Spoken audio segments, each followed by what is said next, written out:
The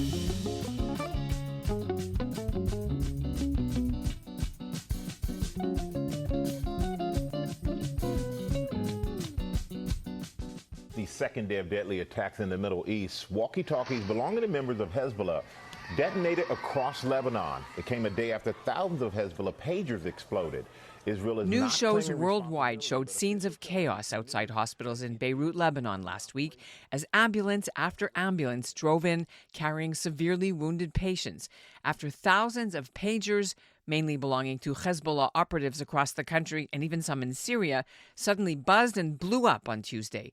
The next day, it was the turn of Hezbollah's booby-trapped walkie-talkies. The death toll was 37 at last count, with thousands maimed. Although Israel's Secret Service has not admitted it was behind the covert operation, major news outlets are reporting they were. In a plot that could be out of a spy movie, it appears Israeli operatives either built the pagers themselves with the explosives already inside and then had them shipped to Hezbollah through a fake third-party agent, maybe in Hungary, although the scientist who lived at the address of the shell company has since disappeared. Others think Israel might have intercepted the order and tampered with the devices before Hezbollah got them. Either way, the operation required covert intelligence of Hezbollah's networks and security protocols, which is why military experts are still shaking their heads about the audaciousness of it all, even though the mechanics of how and when and where the spies got their hands on the pagers and the walkie-talkies is still a mystery. What isn't a mystery is the message that Israel sent to Hezbollah, but also to their puppet masters in Iran. That's really the scale that Israel, I think, is illustrating. That the next, if you hammer Israel, expect bombs widespread in Iran, not covert bombs, but overt. I'm Ellen Besner, and this is what Jewish Canada sounds like for Monday, September the 23rd, 2024. Welcome to the CJN Daily, a podcast of the Canadian Jewish News and made possible in part by the generous support of the Ira Gluskin and Maxine Granovsky-Gluskin Charitable Foundation.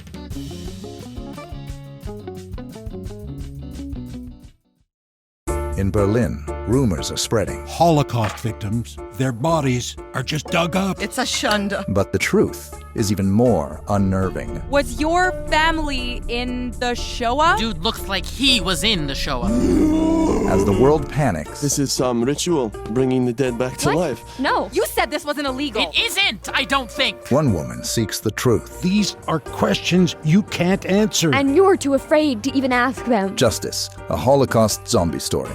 An original audio drama from the CJN in association with the Ashkenaz Foundation. Listen now at thecjn.ca/zombies or wherever you get your podcasts. While the UN, Canada, France, and others have condemned the pager attacks as having crossed the line, others say the operation was perfectly legal because Israel's north has been under constant rocket attacks since October 8th, when Hezbollah vowed to support Hamas.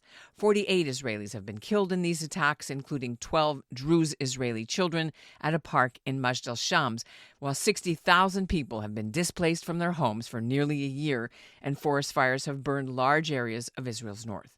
Professor Alex Wilner is an expert in cybersecurity, terrorism and counterterrorism, and strategic studies. He's at Carleton University in Ottawa, and he regularly writes and researches about the concept of deterrence theory. His recent book is called Deterrence by Denial. When he heard about the first wave of exploding pagers, he thought, cool, but why now?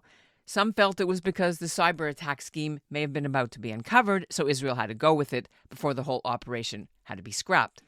But Wilner thinks there were several things Israel wanted to do. Mess up Hezbollah, take out some of its top commanders, which the IDF did on Friday in an airstrike on a building in Beirut, but mainly to warn Hezbollah that a ground invasion now of northern Israel would be too costly and too risky for their bankers and suppliers back in Iran. Alex Wilner joins me now from Ottawa to explain what's likely to happen next. It's good to meet you. Thank you. Before we get into the whys and the hows, what was your reaction when you heard about the first wave of mass explosions of these pagers of Hezbollah operatives? I was somewhat surprised. Not that I was surprised that the event took place. I think we're in a hot war. That's understood. But that the audacity of it, the planning that was required of it, and the possible consequences were dramatic. So it was a surprising and dramatic event. And you say you weren't that surprised because this is something that may have been planned for a long time and you were expecting it, or just that something had to give after 10 months? Like, where does this fit in your playbooks till now? The covert steps that needed to take place for this to happen. I mean, the facts are that there were thousands of pagers destroyed all at once, presumably held or carried by Hezbollah operatives, soldiers, leaders, etc. Many injuries, some deaths. And then the subsequent attack the following day of a different device, hundreds in this case of walkie-talkies with more explosives, again targeting Hezbollah fighters. Death toll is maybe relatively low, but I suspect it's going to rise. And we haven't yet heard how many senior officials and leaders of Hezbollah, including Nasrallah, whether or not he was holding one of these. So to do this attack, you need operations, you need information, you need a commercial entity, you need the ability to distribute this, and you have to do it over months, perhaps years, and not get found out. And then you got to push a button. So I think, the audacity is an important element here, and the planning of it. So it illustrates, again, Israel's ability to launch covert intelligence operations against its adversaries. Juxtapose that with the failure of intelligence on October 7th is also another way to interpret this. But I think it struck fear in Hezbollah and others. What about the timing? Do you think this was supposed to happen now? Israel is in a hot war with Hezbollah. It's a tit for tat. There's expectations that this will escalate. I don't consider this an escalation necessarily. I think this is another form of covert operation against Hezbollah to try to undermine their abilities to communicate, to trust their gear, to plan and operate, etc. I'm not privy to any further information in the public. I have read that perhaps there was fear in Israel that this operation was about to be discovered, and it was a kind of lose it or use it situation. It would have made sense to use this attack as an opening to a larger ground operation, or a larger operation all told, to create chaos in Hezbollah's ability to respond. At the same time, I think it has probably accomplished what Israel would like at the moment. Which is? I mean, it's to undermine Hezbollah's ability to respond, to communicate, to plan, to trust its operatives, to trust the communications it has. In this case, Israel has illustrated and demonstrated, importantly, its ability for covert operations, right? This is probably a multi-month, if not multi-year operation. I think it predates October 7th. Maybe it was ramped up after October 7th, but it appears that Israel probably either made these devices and then shipped them to their destination in Lebanon, or stopped them in the supply chain somewhere and then tampered with them. But either case, Israel penetrated deeply into Hezbollah's supply chain. And so the question is, what else of our equipment is compromised? It penetrated deeply into Hezbollah's information space. They knew their needs, they knew their strategy. They placed the orders, right? They understood all of that. They understood that Hezbollah was fearful of using cell phones and had switched its strategy to other devices. It illustrates the audacity. Again, I think this is up there with other recent attacks, right? I mean, the assassination of Hamas leader Ismail Haniyeh in July in Iran, another hidden explosive device within the IRGC compound where he was staying overnight on the eve of the inauguration of the Iranian president. I mean, these are audacious events. And just last week, just one more point. I mean, Israel launched a raid with dozens of commandos deep into Syria on an IRGC weapons facility depot. And not only did they destroy it, but to put personnel into harm's way suggests that they took intelligence with them, including possibly Iranian officials or Iranian scientists, right? And importantly, I want to suggest finally, just one more point. That raid in Syria and the other engagements against Hezbollah are trying to counter Iran's penetration of this space. And don't forget, Iran is deeply engaged in Russia's war in Ukraine. So we're probably seeing something like a multi-front, multi-nation conflict targeting Iran's ability to send equipment to different places around the world. I see all of this together, and this recent attack is one piece of the puzzle, if you will. So you're an expert in deterrence.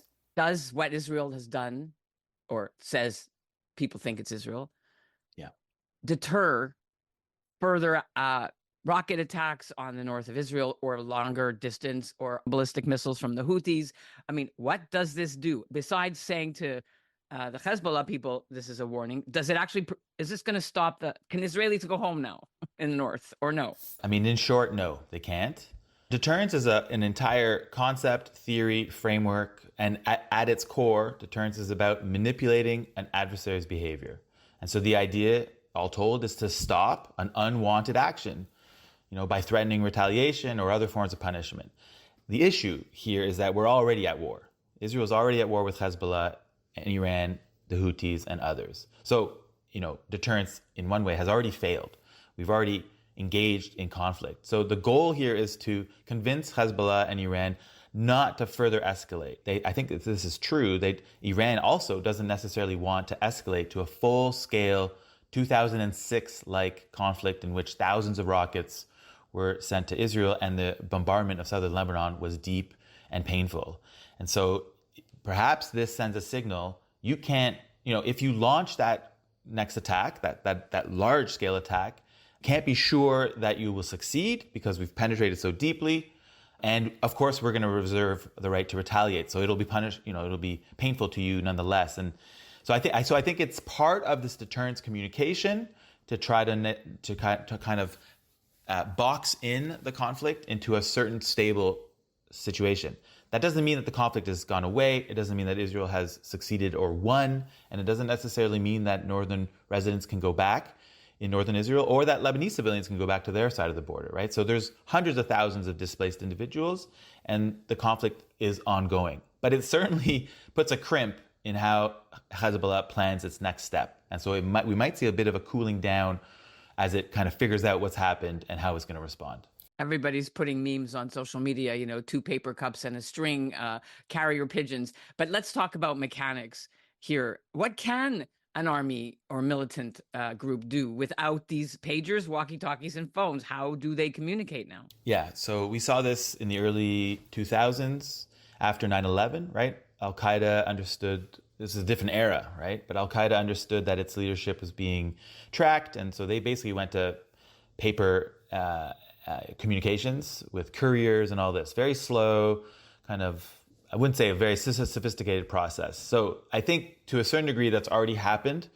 I doubt Nasrallah had a device with him at all, to be honest. He's probably so fearful, right? He doesn't communicate openly. He's all recorded somewhere from a bunker, presumably. So already they've degraded their ability to communicate with each other.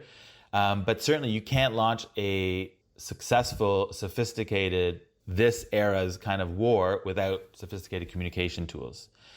So that's, again, it's going to put a crimp in how Hezbollah responds. There's other devices they can use. They can go buy new ones now. They can diversify their way, etc. But they will repeatedly have fear that Israel knows what's happening and may have already penetrated that new device. So there's that will remain. That fear will remain. Are they safe now, like ones we have?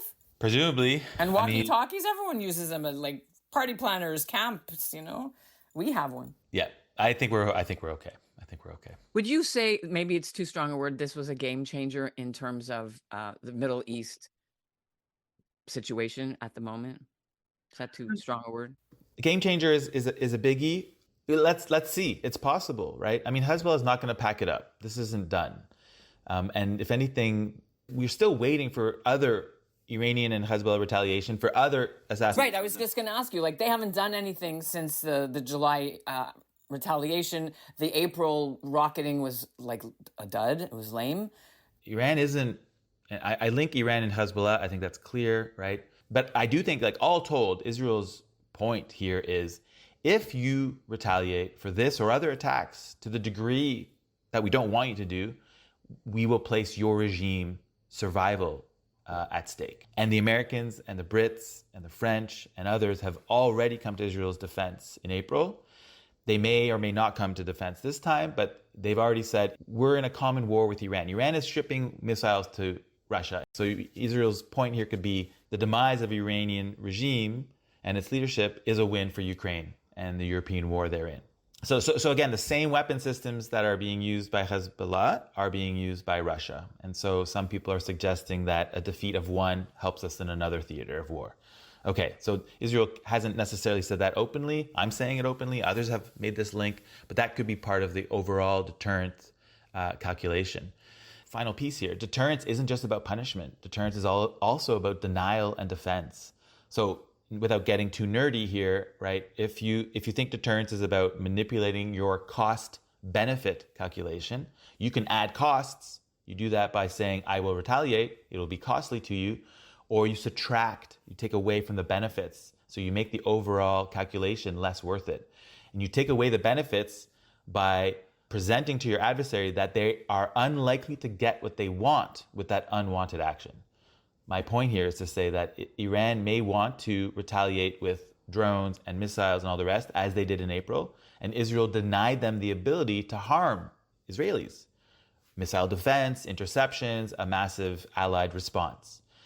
So now Iran can't be sure, although I think that April attack was not necessarily the most sophisticated way to attack Israel, but they can't be sure that its retaliation will succeed to the scale that it needs to, and Israel will then still reserve the right to punish it. So deterrence by denial is another piece of this. Israel is a maverick in missile defense. Other countries would like those kind of capabilities. And so again, I think this is about denying Iranian abilities to respond and retaliating in kind. And when you put those two together, you can send a pretty strong deterrent message.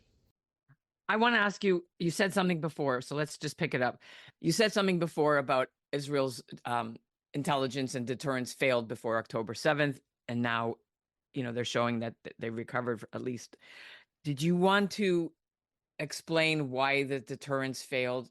One way to interpret Hamas, long-standing interpretation, is that they're kind of like the B list of terrorist organizations, right? They're kind of unique to the region. They speak to a specific cause, a Palestinian nationhood, whatever you want to call it. They don't have operatives like other organizations have, ISIS, Al-Qaeda, Hezbollah. They don't have those operatives internationally. They've called for a days of rage. Nothing's happened, right? So historically, scholars like myself and others have treated Hamas as very good for what it is meant to do locally, but doesn't have a great footprint or very sophisticated ability to harm others and threaten others outside of its scope of operations.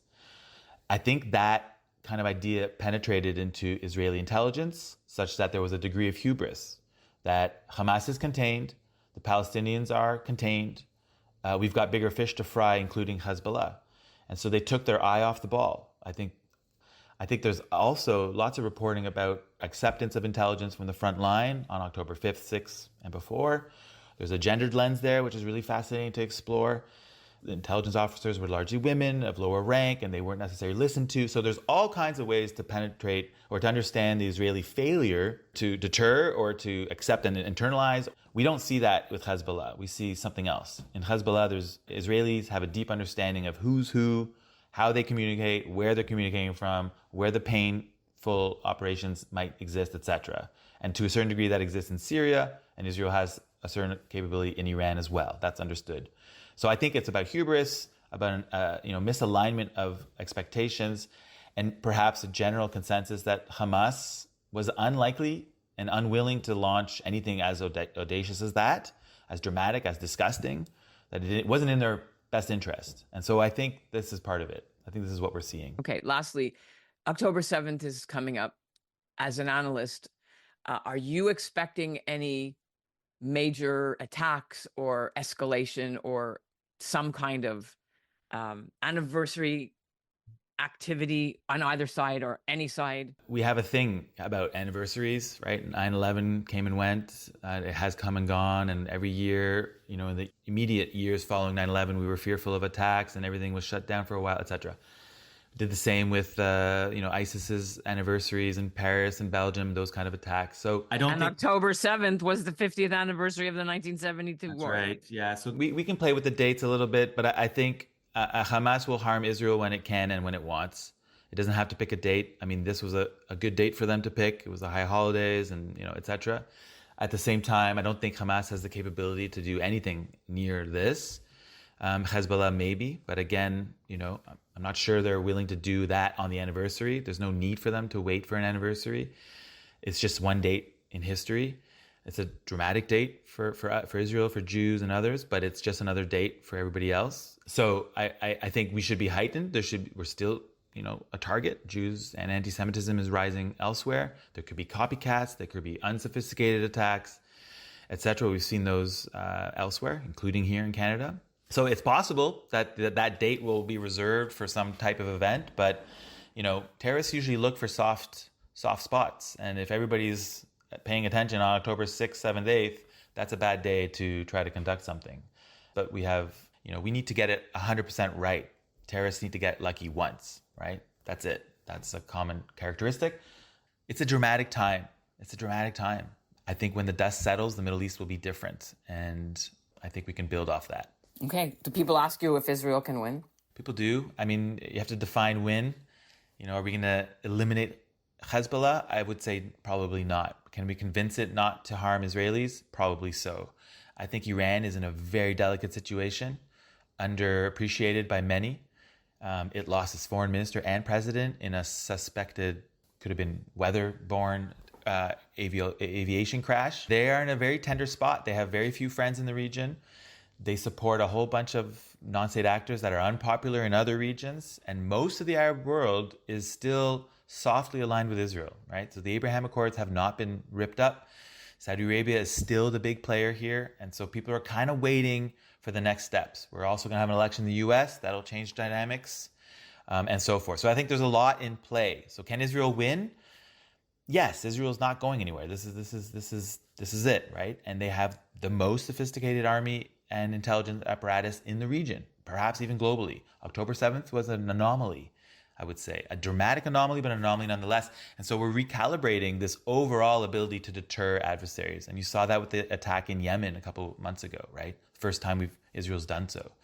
So, I think they have all the means available to them to do what they need, but it'll be painful as we approach that success. More people will die in Israel for sure. I'm sure we'll talk again in the future. Thanks a lot for being on the CJN Daily. Great, thank you. And that's what Jewish Canada sounds like for this episode of the CJN Daily.